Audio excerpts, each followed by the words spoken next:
Congress party मुर्दाबाद। देश के गद्दारों को जूते मारो सालो। मुर्दाबाद मुर्दाबाद मुर्दाबाद। ये धीरज साहू जी का पुतला दहन हुआ है, जो भ्रष्टाचार के खिलाफ मोदी जी की मुहिम है, उसके सपोर्ट में हम लोग सारे कार्यकर्ता यहाँ पे एकत्रित हुए हैं।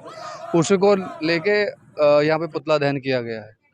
क्या करा उन्होंने जो है अभी उन पे ईडी का छापा पड़ा है, जिसमें उन पे जो है भ्रष्टाचार के आरोप भी लगे हैं। और इसमें हमारी जो पार्टी है, इसके खिलाफ जो है एक साथ मिलकर हम लोग उसके खिलाफ जो है मोर्चा खोल रखा है हम लोगों ने।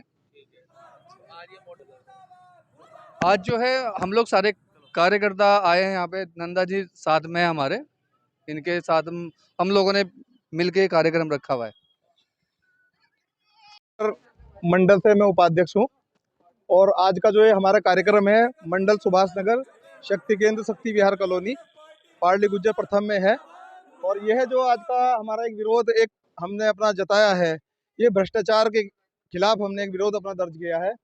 इसमें जितने भी मेरे क्षेत्र के साथी मेरे साथ, मेरी माताएं, मेरी बहनें, मेरे साथी और भारतीय जनता पार्टी के मेरे पदाधिकारीगण जितने भी यहाँ पहुँचे हैं, उन सबके मन में एक ही लक्ष्य है कि जिस प्रकार से यहाँ पर हमारे केंद्र में नरेंद्र मोदी जी हमारे प्रधानमंत्री जी द्वारा एक विकास की लहर चलाई गई है, और दूसरा भ्रष्टाचार के खिलाफ यहाँ निरंतर जो है इसके विषय में कानून भी बना है। यहाँ पर हमारे धामी जी जो है मुख्यमंत्री हैं, इन्होंने यहाँ पर एक कानून भी पारित किया है कि जिसमें भ्रष्टाचार विरोधी कानून लाए हैं।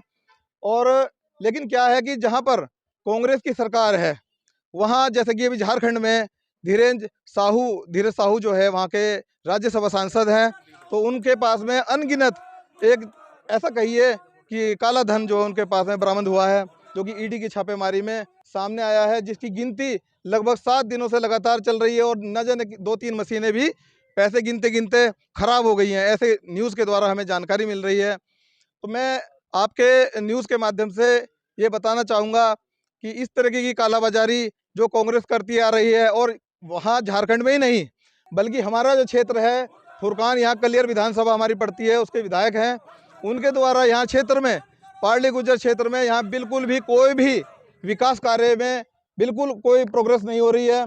यहाँ आप देखेंगे कि अभी नवनिर्माण जो कि रेलवे स्टेशन के अभी जो हमारे उद्घाटन हुआ था रेलवे स्टेशन का, उसमें बहुत अच्छी योजनाएं हमारे मोदी जी ने दी हैं। लेकिन क्या है कि भारतीय जनता पार्टी तो अपना निरंतर कार्य कर रही है, विकास के लिए पैसा भी दे रही है विधायकों को, जो अन्य पार्टी के भी हैं उनको भी, परंतु क्या हो रहा है कि उस पैसे का इस्तेमाल नहीं हो रहा है। उस पैसे को अपने ही निजी फायदों के कारण विधानसभा के जो ये प्रतिनिधि हैं, ये अपनी मौज मस्ती में शायद उड़ा रहे हैं। बोल रहे हैं कि भ्रष्टाचार पे लगाम लगाया जाए जी। यहाँ पर ये जो ओवरब्रिज बना है, अभी ये अंडरपास बना है, अंडरपास का ये काम भी घटिया निर्माण सामग्री से हुआ है, काम रुक गया, दीवारों से पानी बह रहा था, आप लोगों ने प्रदर्शन भी करा। अब ये लोगों की सुविधाओं के लिए सुविधा का गढ़ बन गया है। तो ये भारतीय जनता पार्टी के लिए आप मानते हैं ये भ्रष्टाचार नहीं है बहुत बड़ा? देखिए, मैं ये बताना चाहूँगा कि यहाँ पर जिस प्रकार से हम यहाँ करीब जब से यहाँ पर गांव है, यहाँ पर हम रह रहे हैं, लगभग मुझे 30 साल का वक्त हो चुका है यहाँ रहते हुए। यहाँ क्या था कि एक रेलवे फाटक थी, और रेलवे फाटक निरंतर यहाँ पर जो उस पर रैक लगने के बाद में जो ट्रेन आती थी, तो यहाँ निरंतर फाटक बंद रहती थी। इस कारण से यहाँ न जाने कितने यहाँ मौतें हो चुकी हैं, हमारे साथ कितनी दुर्घटना हुई है, कितनी यहाँ दुर्घटनाएं हुई हैं। तो उसमें ज़्यादातर जो है लोग कोई हार्ट अटैक का पेशेंट रहा या कोई अन्य किसी अक्षमिक बीमारी से कोई लाचार रहा, तो उनकी यहाँ मौतें भी हुई हैं। तो मैं भारतीय जनता पार्टी का ये धन्यवाद करता हूँ कि उन्होंने कम से कम एक अंडरपास बनाने का एक जो कि यहाँ प्रोसेसर यहाँ एक खड़ा किया।